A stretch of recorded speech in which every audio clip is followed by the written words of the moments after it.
everybody, this is your favorite Wild PK. Yes, it's Lady Abdullah. And you guys, I have a special guest with us once again, but this one's a little extra special to my heart. She is my pastor, Pastor Shuntina Gaston. You guys from Presence Church, if you don't know about us, you better ask somebody. Presence Church in Perry, Georgia is lit. And if nothing else, you want this woman of God praying for you. Pastor, how are you doing? Thank you. I'm doing good. Thank you for having me. Thank you for saying yes now. And it's because of the long time that we've known each other. Right. I will tell y'all, she pretends that she's shy. Like we all pretend that we shy.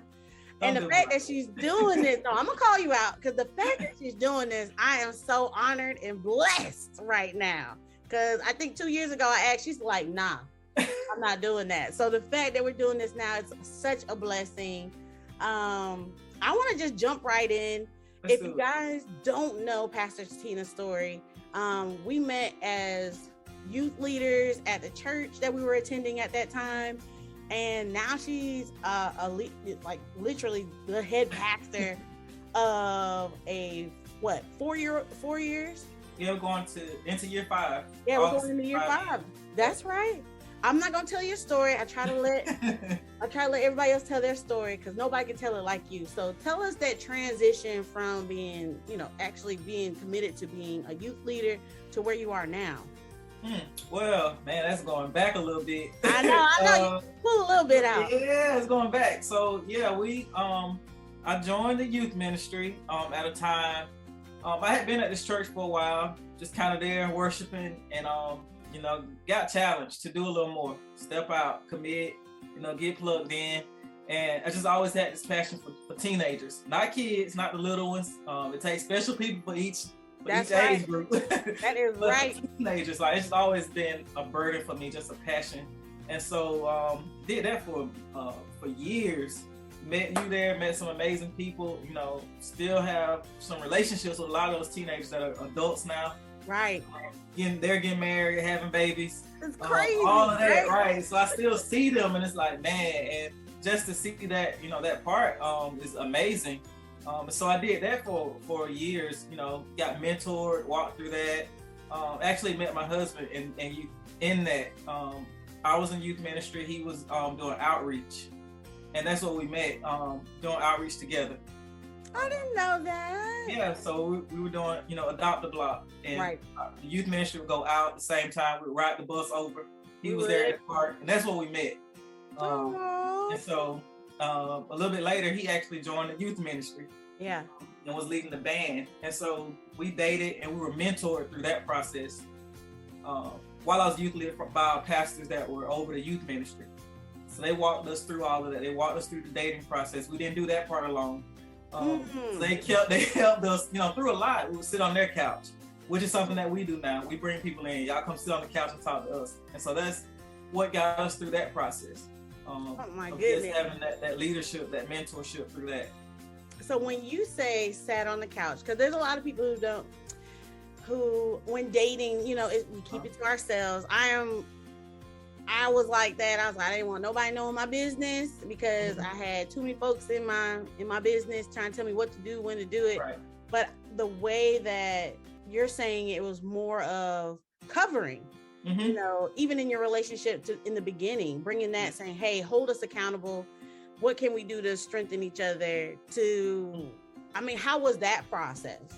For us, we both had those same relationships without the influence, without any accountability, without any help. And I can tell you it was a mess. It created soul ties. It created situations that we shouldn't have been in, that we couldn't handle. And so this time going into it, at the time, my mentor, he said, I don't want to meet your boyfriend. He said, by that point, if it's your boyfriend, you already have your mind made up, if he's the right one, if you already created this emotional connection, let me meet him before you make up your mind. Wow. That's now I know who it was. Couch. Right, so you already know how that went. Coming for y'all. Right. You already know. And that's what I did. And early, he was like, is this the one? I'm like, Jesus. Like, hold on, let me see.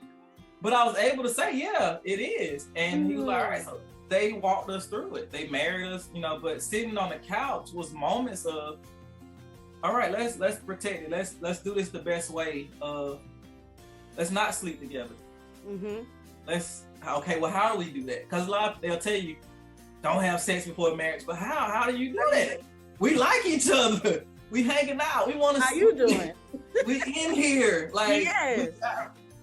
All right, so we're not watching movies on the couch late at night past this time, or we're not in this setting, and they would hold us accountable to it. I had friends that I could text, hey, this is where I am right now. Check in with me to make sure that I'm leaving when I need to be leaving. Stuff like that. And so just sitting on the couch, just having those real conversations of where this thing is going, and not just wasting time. I could see that you guys were intentional with your date. I think that's what the difference is. You know, a lot of us, or at least what I tell singles, it's like, don't date somebody because they like you. You know, because you can like a dog, you can like a favorite meal, you know, you can go with or without it. And as simple as liking somebody, but it's like, no, let's make this situation real. Should we talk to each other? Is this something we should pursue? Like, ask those questions. So I think that's really cool that from the jump, somebody was holding you accountable to it. And I know, I don't want to say his name. I'm gonna have to ask him on here one time, but he does not play. At all. Y'all, he does not play. He's like, so are y'all sleeping together? Are y'all kissing each other? We got all those questions. I know. You be like, all that. I'm sorry.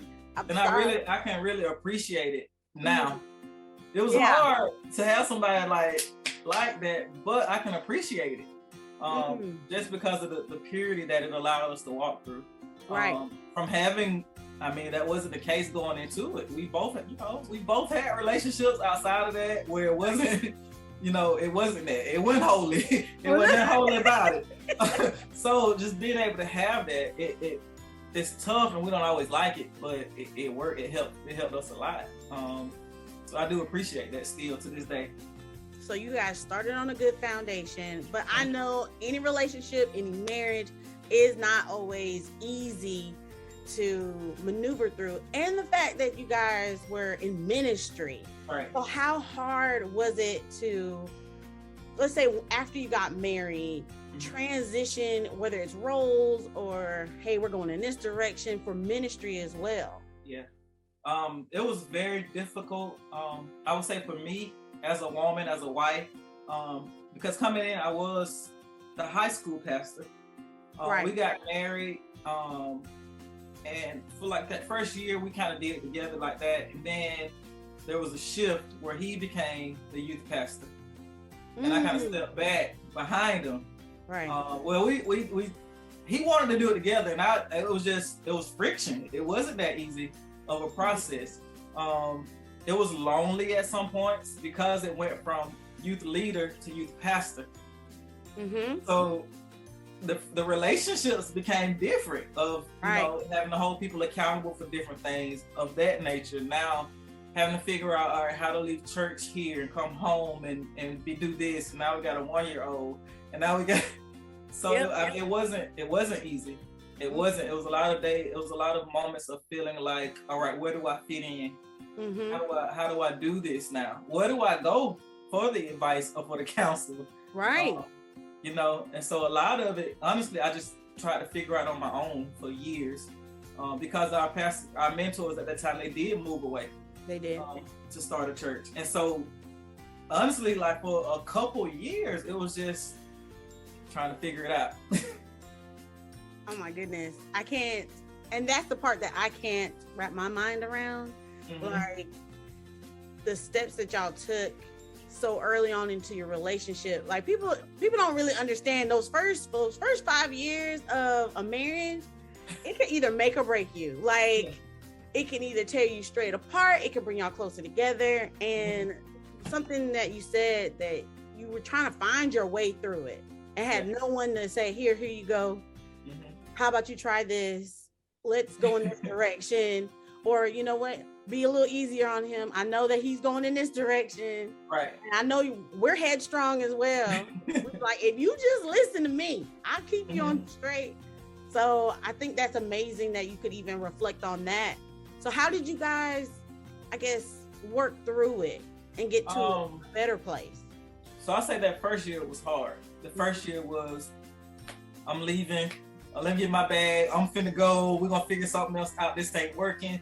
And we had to sit down. And it's like, all right, if we're gonna do this, let's do this. Let's take divorce out. We gotta have these real hard moments, these real hard conversations, and being able to face them. But a lot of it also, that got us through that part. And then to transition a little bit when we moved away and we only had each other. That was it. Like we had each other. We had each other. We moved to Florida. Joshua wasn't even 2 yet. Yeah. And I was pregnant again, and we were moving. And when we got to Florida, we were expected to have another job with more income. We were expected, to have different things, and we ended up moving to Florida on the same income that we had in Georgia, which, if you know, it's not the same. It's not. And so it was stressful. We were broke. It was us, and that's what we had. We had us and Jesus, and we learned to depend on each other, to really, like, we had to be vulnerable, we had to be open, we had to face a lot of these things. If not, I don't think either one of us would have made it through our marriage, or it would still be in ministry. So we really had to, all right, we right here, this is what we got, so this is what we're gonna do. And just our foundation of God and prayer really just kept us together and kept that glue and kept us moving, just to be honest. No, I mean, that's a good point as well. I think with marriages, sometimes we're like, as long as we have each other, we'll make it through. It's like, no, you're saying no, put God in there. Yeah. In the midst of that.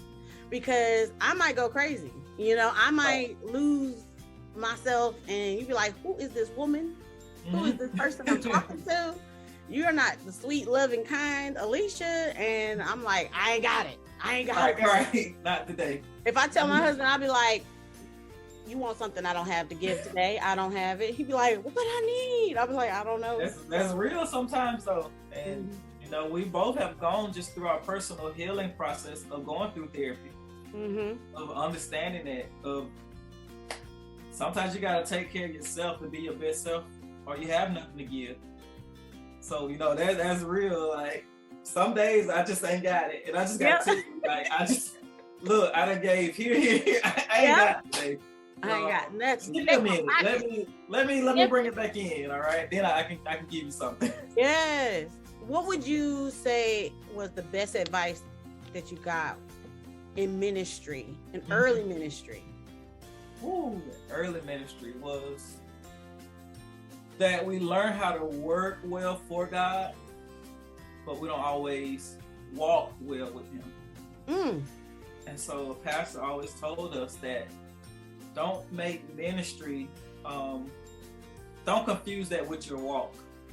That's ministry, that's work, that's that. But your personal relationship, that's your walk. Like that's so much more important than your work.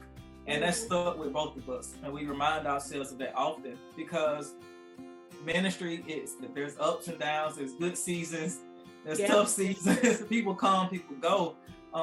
But none of that's gonna get me to heaven. None of that is gonna sustain, just this relationship, or give me what I need for my family.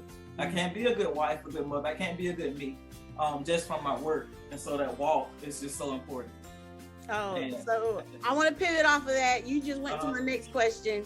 Okay. I remember when you told me that you can't start your day off without spending time with God.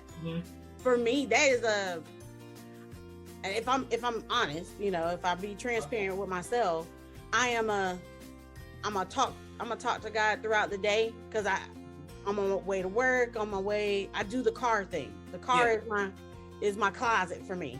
But being so intentional where I won't start my day without talking to you, I think that's amazing and almost difficult to do in my mind. But what made you commit to doing something like that? Honestly, my mentor now, that's what she's all about. She's all about permission. She's all about this banner of freedom. She has 3 kids. She's a co-pastor. And so just like looking at her, like, how do you do this without losing your mind, without being so overwhelmed, and that's it. She challenged us. Before I started doing it on my own, there was a group of us, and we would get up 6 a.m., pray. On some, like Wednesday mornings, we would do it together, until it just became something that, all right, I'm getting used to getting up. It ain't always easy. I mean, I gotta go to bed. I can't stay up and watch basketball all night. I gotta go to bed. You know, I gotta, if this is gonna be a priority, if this is gonna be something that I know I need. And so from between her and between my therapist, of making sure that I have time for myself, self-care, those were two big things for me. And so being able to get up, one is that time for God, but one is that time to myself, where it is quiet, where I'm not sharing my time. I don't have that, my car ain't quiet ever. Right. Right. So, it's hectic. I'm fussing, we putting on shoes, we changing for gymnastics, leaving from school. Like, so for me, it's to get up before the house starts moving. Mm-hmm. To get up, to have that quiet time to hear. And a lot of times I hear instructions for my day when I get up and set that time apart. And so for me, it's just critical. I don't always want to do it. Lord knows sometimes I have to set my alarm for 30 minutes earlier because I'm going to hit snooze. And some mornings where, boom, let's go. Yeah. So, I mean, some mornings are like that, and some just, but I try my best. All right, let's go. Let's do it. And it helps me. I've heard just critical instructions, even over the past week, of God telling me to go back and read this book Fervent. I've read it before. But in this season of where I am, he's like, read it again. And I get something different out of it that's talking about how overwhelmed and how the enemy wants you, you know, just going past your boundaries. And it's speaking to me now in a different season. So that's just, I know that I'm always get something when I get up and go do it. Come on now. She said early risers get what they need. That's what you're saying. Okay. Yeah. Well, so I want to talk about you being a mom. Now, is that something you always wanted to do? Is that, because I like, we want to assume that women just want to be moms, but it doesn't necessarily mean that's the case. Is that something that you wanted to do as well? It's so weird. Like, I've always had just this other nurturing side. Like, I had little cousins that I almost raised, that they were just always with me. I would take them, but I just never, it wasn't that I wanted to just be, I just gotta be a mom. It wasn't I didn't want to be. I was just kind of like, if it happens, all right. I just never thought about, I never really processed that part of it, to be honest with you. I always kind of just went from it was basketball, then jumped into ministry, right. And then it's kind of, and so my focus was never just children, family. It was more of, all right, this is where I am right now. Right. To the best of my ability. Yeah. I'm gonna go here. And so it was never just a thing that I just, I guess coming up, like, you do have some that are like, I just want to be a mom. I just want to be this. And that it just wasn't how it went for me, I guess. Is that right? I just like to ask that question. And it's just because, like, I was anti-kids for the longest. Yeah. And it wasn't until I got with my husband that I wanted a kid. Okay. And that was like my signal, oh, I need to be with you. You done changed it up for me. I've never wanted kids. I thought they were a hassle. If I could just be honest, they were a hassle. They were needy, and they're not always gratifying as well. Like, sometimes they beat you up, and they be like, "I don't like you today." You be like, "I'm trying my best." Right. I'm trying my best, but I mean, Zaire's about to be one, and I think it's one of the best blessings I've ever had in my whole entire life. Definitely. And to watch you guys. And I don't think you guys realize how many people watch you with your kids, but to see how affectionate you guys are, and how, you know, of course, if you're a preacher's kid, you got to be well behaved. That's the expectation and all that stuff. I said, but let kids be kids. Yeah. But they truly have a spirit of God. They truly are worshipers. Like, you can see that, and to cultivate that, you know, a lot of us are like writing down, I'm like, okay, I see. I think one gem that you dropped for us one time was like, the only music that was playing in the house was worship music. And it's like, oh, that's why they're worshipers. That makes perfect. But what made you commit to, I guess, the lifestyle that you wanted them to be brought up in? So that, I guess, what is the goal of how you're raising your kids? What's the outcome that you're looking for? for me, like my parents, they were great, but there were things as I got older that I was like, man, I wish I knew. I wish I knew how important my virginity was. I would have guarded it more. I wouldn't have just given it. You know, I wish, you know, just wanting that foundation. I remember growing up, I always had questions, Mom, what's my purpose? What's this? What's that? And so just, I guess just seeing just how crazy the world is changing, of what they're gonna have to walk through. Yeah. We see it. And I just want them to be as prepared as possible of having that identity, of seeing what it looks like when you don't know who you are and you're struggling trying to figure that out and going through it, and you're trying different things, and it's leading to more heartbreak, and it's leading to all these different things. And so just, man, I think our job, we just want to nurture and protect and give them the tools, the best tools we can give them. It's up to them to use them as they get older, but we want to make sure that they have those tools. And that's spiritually, that's financially, that's emotionally, it's all the way around. And so we try to create just this safe place that y'all can talk to us. Yeah. We don't expect you to be perfect. My son is a perfectionist. He wants everything perfect. He's hard on himself. And we just try to give him space to be like, you're going to mess up. You ain't going to get it right. You know, just giving them that space. If they can't fall into us, then where they going to go? Where they going to go? I love it. I love it. We just try to give them that. We just try to let them be kids. Y'all not just pastors' kids. Y'all are kids. Right. So if you want to dance in your talent show, we're going to support, we're going to scream, and you're going to dance in your talent show. That's right. And so you better watch out. Old son got the moves now. He does not play. Dance. He likes to rap. He they're in sports. They're in all of these things. So people will see us, hey, on a spring break trip, like our kids be in meetings with us. They at the church. They worshiping. We want to have some fun. We want them to go and not just, be confined to this. But at the end of the night, they're going to turn their worship on before they go to bed. They're going to pray together before they go to bed. Right. And that's just what we believe in. We just want to create that foundation for them. So, I can buy it's a balance that y'all are doing.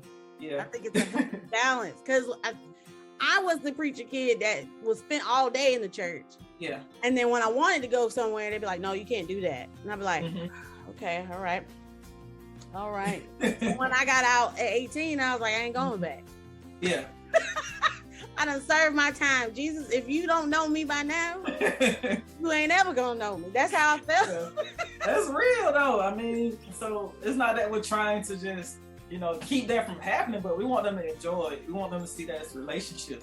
Yeah. So we talk to them. We talk through things with them about our relationship with God, and we just give them room. They're kids. They're 7, 5, and 2. They're kids, so we just want them to have fun right now and do that. And they're quick to pray. They're quick to do all of that, but they at the same time they can just go outside and play, or right, just enjoy it. So that's awesome. Just what we're trying to create. Well, you're doing it. We're watching and we're soaking, and especially like with me and my husband. Of course, we have 2 different religious backgrounds, and trying to find the not to say middle ground, because that's not what it is, but just finding the balance. And I'm taking gems from all the parents right now. So I appreciate you guys. It's not that I hold you on a pedestal, but it's refreshing to see people our age trying to make the effort. Because they like to say that our generation is the one that leave their kids with their grandma all the time, and we in the club still trying to do stuff, and it's like, no, some of us want to be parents, and we're parenting. So that's awesome.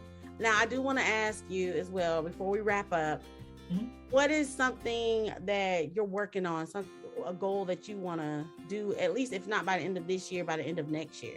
Right. Let's see. Of course, outside of this, I train, do basketball training. So I'm doing that. So this do your plug. That's right. Coming up on year 1, so that's still going. I've been challenged, of course. Like I said, my mentor, she's challenged me. So I guess more speaking, more just God gave me a word for my birthday last July of just evolving. And so right now, when he challenges me, when he nudges me, I just have to give that quick yes, which is why I'm on here now. Yeah. Just learn to give that quick yes. So that's just kind of where I am right now. Whatever he's speaking, I'm gonna give that yes. And so just leading these women at church the best that I can. Just that's just where I am right now. With me and my husband, we're pastoring together. Our heart is for our people in our house right now. Yeah. So just want to lead and just help them to grow, help y'all grow as much as possible. You're doing it. That's where I am right now. So he say something different, and that's the way I'm gonna go. But right now, that's what he has. Yeah. I love that. I'm not gonna take up too much of your time. I want to say thank you for participating in this. I mean, all we're doing is gearing up for Pillow Talk Conference, just having those vulnerable conversations and asking some real questions with some real feedback. A lot of times we don't ask questions because we're not sure who to go to. And I mean, if nothing else, I know 100% I can talk to you. You checked me a couple of times. You checked my attitude a couple of times. All in love. It is, and I appreciate that because I think we kind of pull away from that because we're like, well, I know what's best for me, and it's like sometimes you just need it. You need to hear. You need to hear, hey, I'm not saying that you're wrong, but you're wrong. Like you're wrong. Like, let's change your attitude. Maybe you said it in the wrong way, and I'll be like, they just need to, that's just me, and I'm working on that. I'm working on it.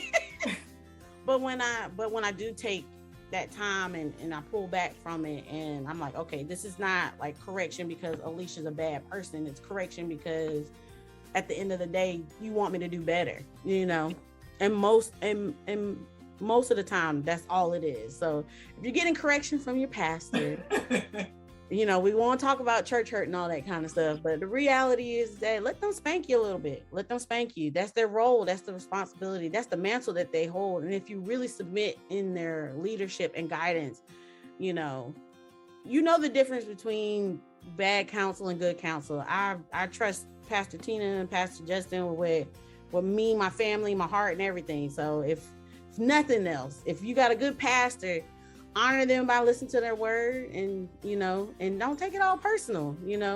I tell anybody that. I don't care what they say about you. I don't know you too long. I'm like, that's not her heart. That's not her heart. Y'all be all right.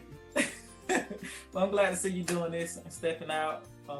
I know worship is dear to your heart, but I know that I always tell that there's so much more. Yeah. So I'm glad to see you just in this lane doing, what you've been created to do. So you've made this easy for me, and so I know it's gonna be good.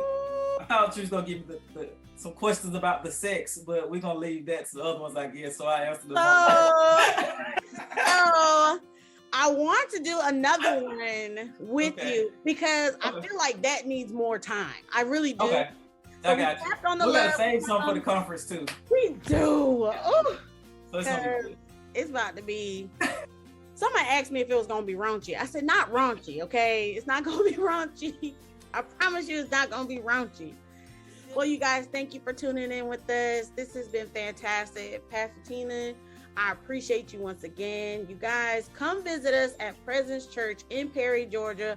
Tune in online as well, because we do have services at 11 o'clock Sunday. But it's better to be in the house, because outside of seeing her give a mighty word, Pastor Justin give a mighty word, me singing at the altar, God shows up every Sunday, you guys. We be slain. We be all in the spirit. Y'all better come get some.